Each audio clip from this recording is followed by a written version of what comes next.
The twin suns of Zytheria shone brightly over the royal palace, casting long shadows across the smooth, metallic floors.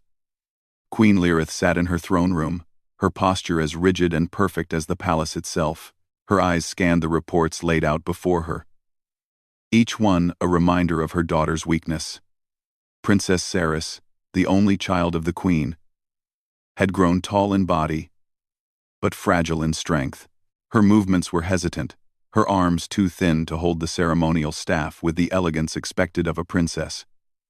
And her expression often betrayed fear rather than confidence. Lirith's lips pressed together in a thin line. She had always known that Cerys was different, but she had hoped time, training, and strict discipline would shape her into the embodiment of Zytherian excellence. Yet the girl remained delicate, almost fragile, compared to the proud warriors and scholars of the empire. The queen's advisors whispered of concern, but none dared voice it aloud. They knew that Lirith's disappointment was not a matter to be discussed lightly. It was the law of the throne. Cerys entered the throne room quietly, her soft footsteps echoing faintly in the vast space. She bowed low, head lowered, avoiding her mother's piercing gaze. Her long, silver hair shimmered in the light, but it did little to hide her timid presence. She felt the weight of expectation pressing on her chest. "Cerys," the queen said, her voice calm but cold. "Come closer. Come closer. Come closer. Come closer." The princess obeyed, moving slowly. "Mother," she murmured, barely above a whisper. "I have called you here to discuss your future," the queen said, her eyes narrowing. "Your weakness cannot go unchecked. It is a blemish on the royal line. It is time you fulfill your duty." Cerys swallowed hard. She had long feared this moment, though she had not known in what form it would come. "My duty, mother?" she asked, her voice trembling. "Yes," the queen said, rising from her throne. She moved toward a holographic display hovering in the center of the room. With a wave of her hand, it shifted to show a human male. Tall by human standards, but slight in frame compared to Zytherian men. His dark hair was cropped short, and his brown eyes held a calm intelligence. "This is Captain Elias Kane," the queen said. "A human from the colony on the edge of our territory. Humans are primitive. They lack our strength, our discipline, and our refinement. Yet, there is one thing they have that you will need to understand." She paused, letting her words sink in. "They are resilient in ways we are not. They survive, adapt, and endure against impossible odds." "You will marry him." Cerys blinked, unable to fully comprehend what her mother had just said. "Marry a human?" she whispered. "Yes," Lirith said firmly. "This marriage will serve many purposes. It will ensure the continuation of our line. It will demonstrate that even the weakest of our blood can rise above expectations, and it will teach you lessons that no training in the palace could ever provide. But humans are weak," Cerys said, her voice barely audible. I don't understand how this will help me, or the Empire." "They are weak in body," Lirith admitted, "but not in spirit. You will see, in time, the advantage of their perspective. Do not question my judgment." Cerys bowed her head once more. She had no choice but to obey. Fear and uncertainty churned inside her, but she hid it well. The preparations for the wedding began immediately.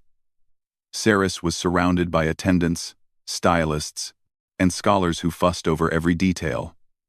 Her gown shimmered with woven light threads, and delicate jewelry adorned her wrists and neck. Yet, as elegant as she looked, her expression remained uncertain. The human delegation arrived on a sleek starship, and Cerys met them in the palace's grand reception hall. Captain Elias Kane stepped forward first, offering a respectful bow. He was calm, unassuming, and carried himself with a quiet dignity. "You must be Princess Cerys," he said, his voice steady. "It is an honor to meet you." Cerys nodded, unsure of how to respond. I am pleased to meet you, Captain Kane." The queen watched silently, her face unreadable. She expected discomfort, perhaps even humiliation, but Saris's quiet composure surprised her. Over the following days, Saris spent time with Elias under the careful watch of palace officials. She discovered that he was clever, resourceful, and unafraid to speak his mind, even in the presence of Zetherian royalty. Unlike her people, who valued strength above all, Elias relied on observation, strategy, and patience. Saris found herself drawn to these qualities, though she did not fully understand why. The day of the wedding arrived, and the throne room was filled with dignitaries from across Zetheria. The ceremony was grand and precise, every movement choreographed to perfection. Saris's heart pounded in her chest as she approached the altar. The humans stood quietly, observing the ritual with a mix of awe and nervousness. When the vows were exchanged, Saris felt a strange mix of relief and anxiety. She had followed her mother's command, but the future remained uncertain. The whispers of the court, some filled with mockery, others with curiosity, swirled around her. Yet, when she looked at Elias, she saw nothing but calmness and quiet strength. For the first time, she wondered if weakness could be measured only in muscle and blood, or if there was another kind of power waiting to be discovered. After the wedding, Saris left the palace to live on the human colony. The transition was not easy. The colony was small, its buildings modest compared to the gleaming structures of Zetheria. Humans moved differently, spoke differently, and their customs were unfamiliar. Saris felt awkward, clumsy, and often frustrated by her inability to perform even simple tasks with the grace she had learned in the palace. Elias, however, never mocked her. Instead, he guided her patiently, teaching her how to work with the humans, how to adapt, and how to use her mind when her body could not. Slowly, Saris began to understand that strength was not always visible. Humans survived by thinking ahead, by creating tools and strategies, and by supporting one another in ways Zetherians rarely did. One evening, as they walked along the colony's edge, Saris turned to Elias. "I don't know if I belong here," she admitted. "I am weak. Not like you, not like anyone here."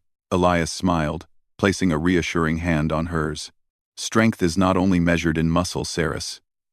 You have a mind that can see patterns, a heart that can inspire people, and courage you don't even recognize. Those things matter more than you think."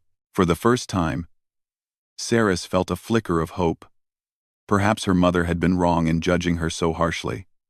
Perhaps the human way, so different from Zetherian tradition, could teach her something valuable. But the queen's shadow was never far.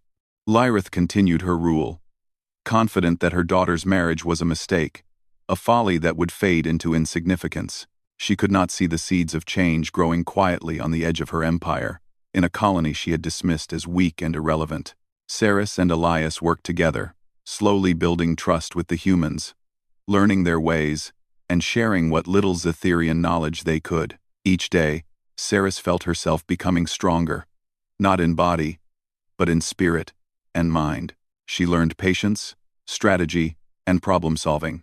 She learned to see opportunity where others saw risk. And though she never admitted it aloud, a quiet determination began to grow inside her.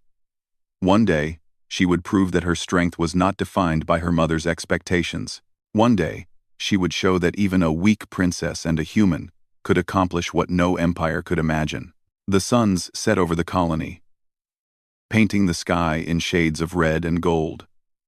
Saris stood at the edge of the settlement, looking out at the horizon. She did not yet know what challenges awaited her. But for the first time, she felt ready to face them. The future was uncertain, but it belonged to those who were willing to shape it, and she was beginning to understand that she could be one of them. The human colony stretched along the edge of a rugged planet, surrounded by jagged cliffs and strange, glimmering forests. To most Zetherians, it seemed weak, poorly defended, and almost insignificant. Yet, for Saris, it was home.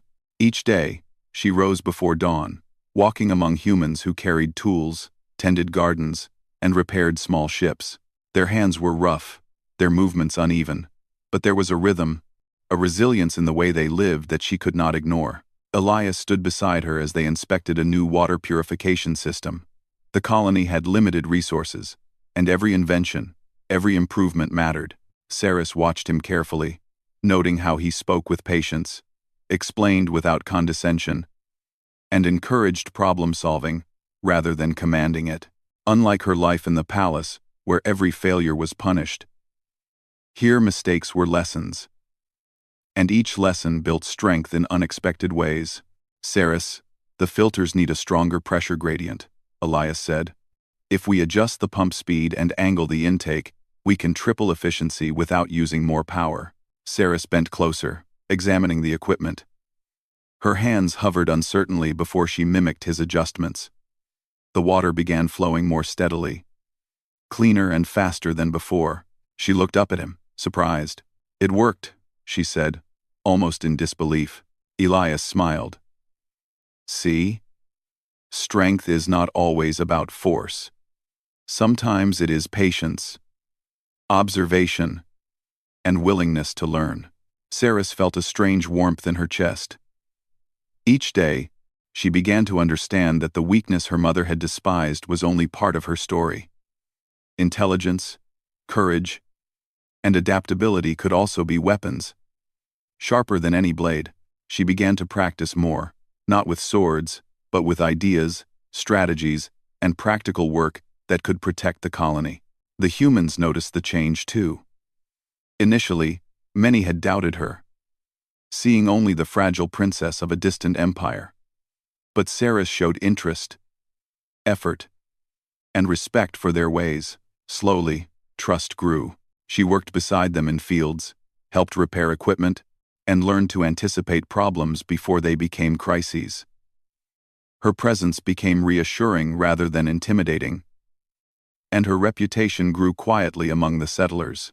One morning, an alarm rang across the colony. A scout ship approaching the atmosphere had detected something unusual. A fast-moving object entering the outer system. The humans gathered quickly, checking readings and instruments. Saris and Elias moved to the command center, where several officers monitored displays. "What is it?" Saris asked, peering at the holographic map. Elias studied it closely. "It's a fleet," he said quietly. "Not our fleet. Something foreign. Large ships, heavily armored. Sensors show energy weapons capable of massive destruction. It could be a predator species, something the colony is not prepared for." Fear rippled through the room, but Saris felt something else: determination. Her pulse quickened, not with panic, but with clarity. This was a test, a real one, and she would face it. "We need a plan," she said. "We cannot hide. We must prepare defenses and protect the people." Elias nodded. "I agree. But we can't fight them like Zetherians fight. Their weapons are stronger, their ships larger. We have to be smarter." Saris studied the holographic projection. "We can use the terrain," she suggested. "The cliffs, the forests, the narrow passages. We can force them into channels where their size is a disadvantage." Elias's eyes brightened. "Exactly. And if we combine that with automated defenses and our own ships, we can slow them down and protect the colony." Over the next several days, Saris worked tirelessly with the humans, planning and building. They dug trenches, reinforced structures, and placed sensors in the forests to detect movement. They modified old ships to act as decoys, luring the enemy into traps. Saris found herself thinking faster than she ever had, devising solutions for problems she had never faced in the palace. The humans admired her resolve. "You think differently," one of the engineers said. "Most outsiders would panic. But you see things we can't." Saris smiled faintly, though inside she felt a rush of pride. "I've had to learn quickly," she admitted. "If I had relied on strength alone, I would have failed long ago." Finally, the day came when the alien fleet reached the outer perimeter of the colony. Massive ships, black and jagged, appeared on the horizon. Their weapons glowed like stars, and the settlers held their breath. Saris stood at the command center, overlooking the fields and cliffs she had used in her plans. The humans around her moved efficiently, calm but ready, following the systems she had helped organize. "Remember," Elias said, placing a hand on her shoulder. "We are not alone. We have each other. And we have the advantage of strategy. Use your mind, not just your hands." Saris nodded. Her heart pounded, but she felt no fear, only focus. The first wave of alien scouts approached, expecting an easy target. The humans activated the traps. Automated turrets hidden among the cliffs opened fire, targeting propulsion systems rather than hulls to slow them down. Decoy ships led the attackers into narrow channels, where they were vulnerable to coordinated strikes from multiple directions. Saris watched the holographic display, issuing instructions, adjusting plans, and anticipating enemy movements. Hours passed. The humans moved with precision, each decision deliberate and coordinated. Saris felt a strange thrill as her plans succeeded. The aliens, though stronger in power and numbers, were confused and frustrated. Their advanced weapons were neutralized by clever positioning, rapid adaptation, and human ingenuity. At one point, a massive scout ship broke through the defenses. Panic flared among the settlers. Saris acted quickly, directing smaller ships to intercept while she calculated angles for automated weapons to disable the ship without destroying it completely. The plan worked. The scout ship was damaged and forced to retreat, leaving the humans unharmed. By nightfall, the alien fleet had withdrawn, temporarily deterred. The humans cheered, exhausted but victorious. Saris stood quietly, surveying the aftermath. Buildings were scarred, equipment damaged, yet the colony had survived. Her hands were dirty, her clothes torn, but her mind felt sharper than ever. She realized that strength was not only in the ability to fight, but in the courage to plan, adapt, and act under pressure. Elias approached her, his expression proud. "You did well, Saris. Better than I expected." She shook her head, smiling faintly. "We did well. Together. I only guided the plan. You and the humans executed it." Elias placed a hand over hers. "And you gave us the strategy. That is just as important. Without your vision, we would not have succeeded." Saris felt a warmth in her chest that had nothing to do with the suns above. She had never thought herself strong, yet here she stood, having faced a real threat and guided her people to victory. For the first time, she believed that weakness was not a curse, but a challenge to overcome. As night fell, the humans gathered around small fires, sharing stories and laughter. Saris walked among them, listening, learning, and offering her own insights. She had become a bridge between two worlds, the disciplined, powerful Zetherians and the resourceful, resilient humans. Both had lessons to teach, and both had something to gain from each other. Yet, far away, Queen Lirith remained unaware. She continued ruling Zetheria with pride, convinced her daughter's life on the human colony was insignificant. She did not know that Saris was growing in ways her mother could never imagine. She did not see the beginnings of a force that could rival her empire. Born quietly in the borderlands of space, Saris, exhausted but determined, looked up at the stars that stretched across the sky. She could see the faint glow of distant planets and know that the universe was vast, full of challenges and opportunities, and she understood something clearly. Strength came in many forms. Muscles and weapons were not the only measures of power. Courage, intelligence, adaptability, and the will to protect one's people were equally, if not more, important. The colony had survived its first real test, but Saris knew it was only the beginning. Greater challenges would come, forces that would test her mind, heart, and spirit. She felt ready, not because she had become stronger in body, but because she had become stronger in everything that truly mattered. As she stood at the edge of the settlement, watching the suns dip below the horizon, Saris whispered to herself, "I will not fail. I will not be weak. And one day, the world will see what we can do." The wind carried her words into the night, And somewhere in the stars, the future began to shift. Months passed since the first alien attack, and the human-Zetherian hybrid colony had grown stronger. Under Saris and Elias's guidance, every day was a lesson in strategy, adaptation, and resilience. They built defensive walls along cliff edges, repaired ships, and trained the colonists to work together. Blending human ingenuity with Zytherian precision, Saris's confidence grew with each small victory, but she never let it turn into arrogance. She knew that a greater challenge would come, testing everything she had learned. One morning, a fleet of Zetherian warships appeared on the colony's sensors.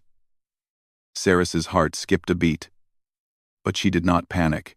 These were her own people, her mother's empire, and the sight of their massive ships reminded her of everything she had been told. Humans were weak, she was weak, and her colony was insignificant. Yet she also felt a surge of determination. She would show them that strength came in many forms. Elias approached, calm as ever. "It's the Queen," he said. "She wants to see what you've built." Saris narrowed her eyes. "She underestimates us. She doesn't know what we can do." "Then we'll show her," Elias replied, placing a reassuring hand on her shoulder. The Zetherian fleet descended, expecting obedience and weakness. Queen Lirith herself led the delegation, radiating authority and confidence. From the flagship's observation deck, she watched the colony, expecting to see a fragile settlement ready to bow under imperial command. What she saw instead was a well-fortified community, organized with precision and brimming with life. Ships moved efficiently, humans and hybrids patrolled the perimeters, and defensive turrets glinted in the sunlight. The Queen's eyes narrowed. "This is unexpected," she murmured. Her advisors whispered nervously around her, clearly concerned. Saris stood on a cliff overlooking the colony as the flagship hovered above. She felt a strange calmness. She did not approach with fear or hesitation. Instead, she prepared herself to demonstrate what she had learned over the past months. She had studied human tactics, combined them with Zetherian technology, and built strategies that even her mother could not anticipate. The Queen's fleet activated weapons, signaling a warning.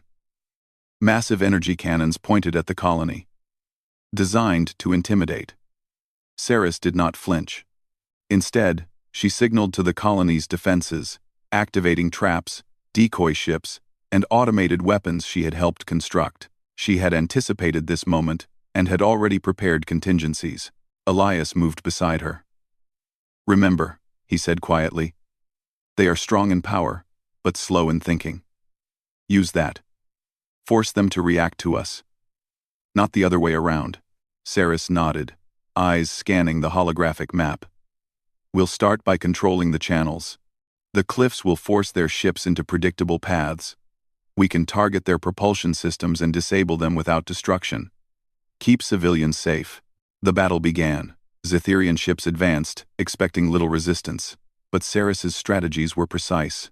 Automated turrets, hidden among cliffs, fired targeted shots at engines, slowing the ships. Decoy vessels lured attackers into narrow passages where they could be flanked by smaller, more agile human and hybrid craft. Every move was coordinated, every action calculated. Queen Lirith watched in disbelief. Her daughter, the weak princess, was commanding an operation with intelligence and foresight far beyond what she had imagined. The humans, whom she had always considered primitive, were executing complex maneuvers flawlessly. The colony's defenses were not just surviving, they were controlling the battlefield. One of the Queen's flagship commanders spoke up nervously. "Your Majesty, the enemy is... well, not enemy exactly. The colony is performing maneuvers we cannot anticipate. We are losing advantage." The Queen clenched her fists. "Impossible," she said. "Saris is weak. Humans cannot possibly lead this." Back at the colony, Saris remained focused. She directed resources to repair damage, reposition defenses, and adapt strategies in real time. When one of the flagship's energy cannons aimed directly at the colony's central hub, she calculated the trajectory and ordered smaller ships to create a diversion. The cannon fired, missing the hub entirely, its energy dissipating harmlessly against decoy shields. "Look at that," Elias said quietly. You're controlling them. They can't predict your moves. Saris allowed herself a small smile. I've learned from humans. We survive by thinking ahead, not by brute force. The battle intensified. Zetherian ships attempted to retreat, but the colony's network of traps and agile vessels blocked their path. Automated systems adapted to their movements, turning every advance into a disadvantage for the invaders. Saris's calm determination spread through the colonists, inspiring confidence and skill. Finally, after hours of strategic maneuvering, the flagship itself became trapped in a narrow canyon, unable to move without exposing its engines to concentrated fire. Saris saw the opportunity and acted quickly. She signaled the humans to disable its propulsion systems temporarily, capturing it without destroying it. The maneuver was flawless, demonstrating ingenuity, patience, and courage, qualities no Zetherian weapon could counter directly. Queen Lirith could not believe her eyes. Her daughter, the one she had deemed weak and unfit, had orchestrated a victory that left the Imperial fleet humiliated. The colony had survived without major casualties, demonstrating not just survival, but superiority in strategy. The Queen descended in person, arriving on the ground near the colony. She expected defiance, weakness, or fear. Instead, she found Saris standing tall, calm, and resolute, surrounded by humans and hybrids who had rallied under her leadership. "Mother," Saris said, her voice steady, "you underestimated us. But strength is not only measured in power or weaponry, it is measured in courage, in intelligence, in the will to survive and protect those we care for. That is what you failed to see in me and in humanity." The Queen's lips pressed together, her mind racing. She had spent years dismissing her daughter, believing the human marriage would be a humiliation. Yet here stood Saris, triumphant, commanding respect, and demonstrating that weakness could be transformed into strength. Elias stepped forward. "Your Majesty," he said, "the colony has proven that intelligence, adaptability, and cooperation can match and even surpass raw power. Saris's leadership saved us all." The Queen looked at him, then at her daughter.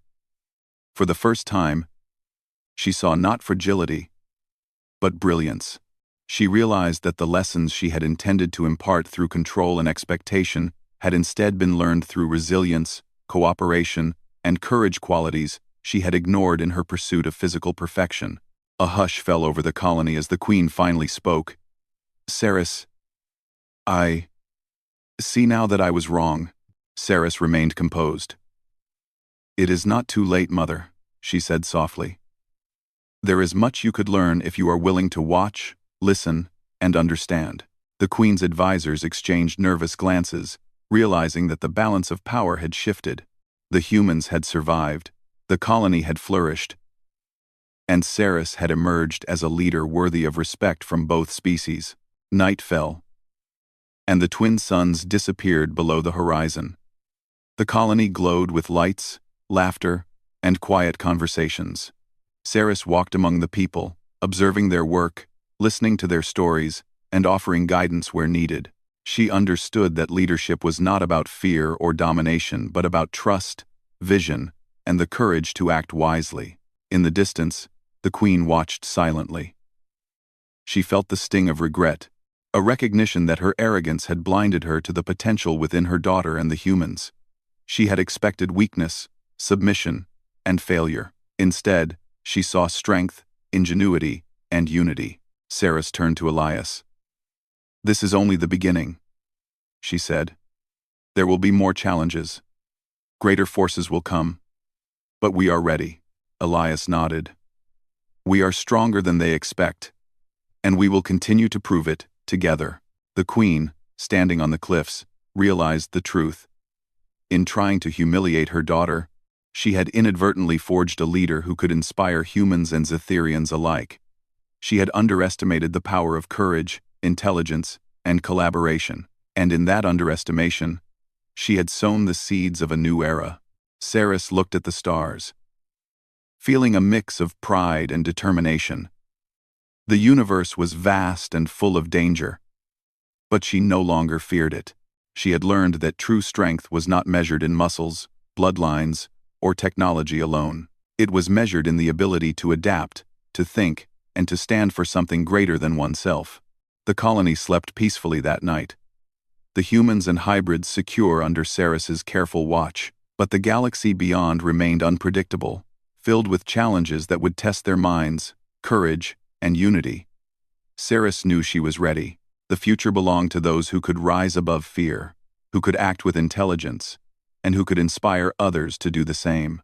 And somewhere in the shadows of the stars, forces that had dismissed humans as weak would soon learn the true cost of underestimating them. The morning sun rose over the colony, casting a golden glow on the rugged cliffs and the small buildings below.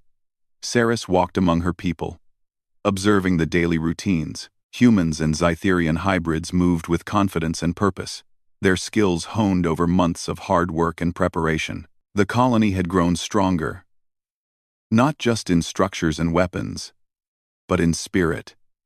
The people trusted each other, trusted Ceres, and trusted the vision she shared. Elias approached, carrying reports from the perimeter sensors.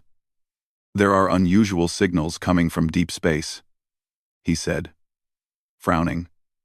"Not the usual patrols. This could be a new fleet." Ceres studied the data. The readings showed massive ships approaching, unlike anything the colony had faced before. They were faster, more numerous, and equipped with weapons capable of destroying entire installations. The people around her looked worried, but Ceres felt only focus. She had faced impossible odds before, and she had learned that intelligence and preparation often outweighed brute force. "We will not panic," she said firmly. "We have faced threats before, and we survived. We will do it again." Elias nodded. "We will need every advantage. Your plans saved the colony last time, Ceres. We can build on them." Ceres's mind raced. She thought about the terrain, the defensive networks, and the abilities of her people.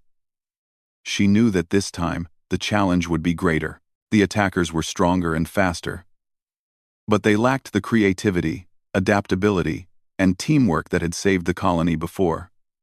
The humans had learned to act as one, anticipating each other's moves. The Zytherian hybrids had learned to combine discipline with human ingenuity. Together, they were a force the enemy could not expect. The alien fleet entered the system, their black ships glinting menacingly in the sunlight. Sensors tracked each vessel as they moved toward the colony. Confident in their speed and firepower, they assumed the settlement would crumble under their presence. Queen Lirith's fleet accompanied the attackers, and the Queen herself observed from her flagship. Her mind was filled with uncertainty. She had expected weakness, but the reports from her scouts were troubling. The colony had expanded its defenses, improved its ships, and trained its people with precision. Each maneuver they made confused her commanders, leaving them frustrated and unsure. Ceres gathered her advisors and leaders, both human and Zytherian. "We will divide the defenses into 3 layers, she instructed. "The outer cliffs will slow the fleet.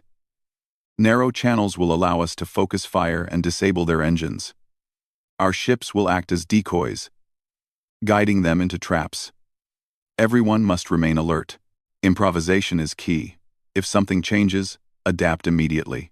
The colonists nodded, inspired by her confidence. Even those who had once doubted her abilities now followed her without question.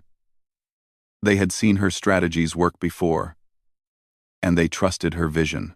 As the first wave of alien ships approached, Ceres's plan went into action. Automated turrets opened fire, targeting propulsion systems and shields. Decoy ships lured the enemy into tight passages, while human and hybrid vessels struck from unexpected angles. Every move was coordinated, every action deliberate. The aliens were strong and relentless, but they were predictable. Ceres anticipated their attacks, using their own assumptions against them. They fired energy cannons at decoys, only to find themselves trapped in narrow channels, where smaller vessels could attack from above and below. Turrets targeted engines, slowing movement and forcing ships to retreat. The attackers were powerful, but their power alone was not enough.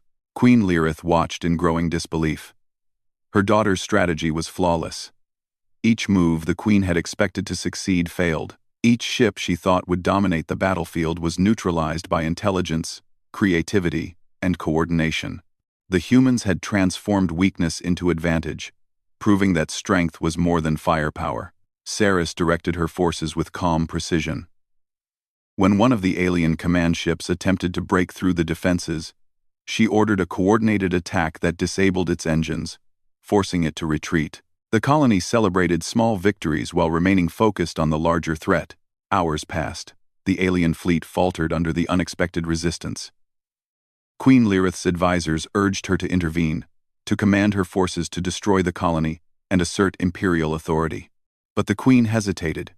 She watched her daughter, standing tall and composed, guiding the people with intelligence and courage that surpassed any weapon or rank. She realized that the child she had once deemed weak had become a leader whose strength was undeniable. Finally, the last wave of alien ships retreated. The colony had survived, and the attackers had learned a valuable lesson. Intelligence, courage, and cooperation could match and exceed brute power. Saris had turned a situation that should have been impossible into a victory, not by destroying the enemy outright, but by outthinking and outmaneuvering them. The queen descended to the colony, arriving in her flagship. She expected confrontation or defiance, but she found Saris standing calmly among her people. Humans and hybrids surrounded her, looking confident, capable, and proud. The queen's presence was commanding, yet it felt diminished in comparison to the quiet authority radiating from her daughter. Saris stepped forward. "Mother," she said, her voice steady. "This colony has survived because we work together. Strength is not only measured in weapons or bloodlines. It is measured in courage, intelligence, and the will to protect what matters most. That is true power." The queen looked at her daughter, a mixture of astonishment and regret in her eyes. She had underestimated the human spirit, and she had misjudged her daughter's potential. I see now," she admitted. "I thought weakness was failure. I did not understand that strength can take many forms." Saris nodded. "It is never too late to learn, Mother. There is more to leadership than domination. There is wisdom in listening, observing, and adapting. That is what we have shown here." The queen's advisors whispered among themselves, realizing that the balance of power had shifted. Saris had proven herself not just to the humans, but to the empire itself. She had turned perceived weakness into strength, strategy, and victory. That evening, the colonists gathered to celebrate. Fires burned along the cliffs, and the people shared stories of courage and ingenuity. Saris walked among them, offering guidance and listening with interest. She had grown from a timid princess into a leader who inspired respect and trust. Her presence was no longer defined by weakness, but by intelligence, courage, and determination. Elias joined her, smiling. "You've done something extraordinary, Saris. The Empire may never forget this day." Saris looked at the glowing horizon, feeling a mix of pride and humility. "We have done it together," she said. "Humans, Zetherian hybrids, and even myself, we learned from each other. That is what made us strong." Queen Lirith stood silently, watching her daughter. She realized that in her attempts to shape Saris into something she thought perfect, she had overlooked the greatest lesson. That true strength comes from growth, adaptation, and unity. Her regret was sharp, but it was also a recognition of the power Saris now held. The colony continued to thrive. Humans and Zetherians worked together to expand settlements, build ships, and explore nearby systems. Saris's leadership became a symbol of hope and inspiration. She proved that intelligence and courage could surpass raw power, and that unity between species could create a force greater than any one empire could imagine. As night fell, Saris stood at the edge of the cliffs, looking at the stars. She thought of the challenges that lay ahead, of the vast galaxy filled with unknown threats and possibilities. She felt ready, not because she was stronger in body, but because she had learned the true measure of strength. Queen Lirith approached her quietly. "Saris," she said softly, "I was wrong. You have shown me what I could not see before. I I am proud of you. Saris turned to her mother, seeing a mixture of humility and awe in her eyes. Thank you, Mother, she said. It is not about proving ourselves to others. It is about doing what is right, protecting those who cannot protect themselves, and using what we have to survive and thrive. The queen nodded, finally understanding. She had expected a weak princess and a human colony that would fail. But she found something far greater: leadership, ingenuity, and courage that could inspire the galaxy. The night was calm, and the colony slept peacefully, secure under Saris's guidance. The future remained uncertain. But for the first time, Saris felt a profound sense of hope. She had proven that weakness could be transformed into strength, that intelligence and courage were just as powerful as muscle and weapons. The humans had survived, the hybrids had thrived, and her mother had learned the lesson she had long ignored. The twin suns would rise again, and the colony would face new challenges, but Saris was ready. She had become a symbol of what it meant to be human, Zetherian, and something greater, a leader whose strength came from the mind, the heart, and the will to protect others. And in the vast expanse of space, where empires rose and fell, where dangers waited beyond the stars, one thing was certain. Under Saris's guidance, the colony would survive, adapt, and flourish. The galaxy had learned a powerful truth: never underestimate the ones who are thought weak, for they may hold the greatest strength of all.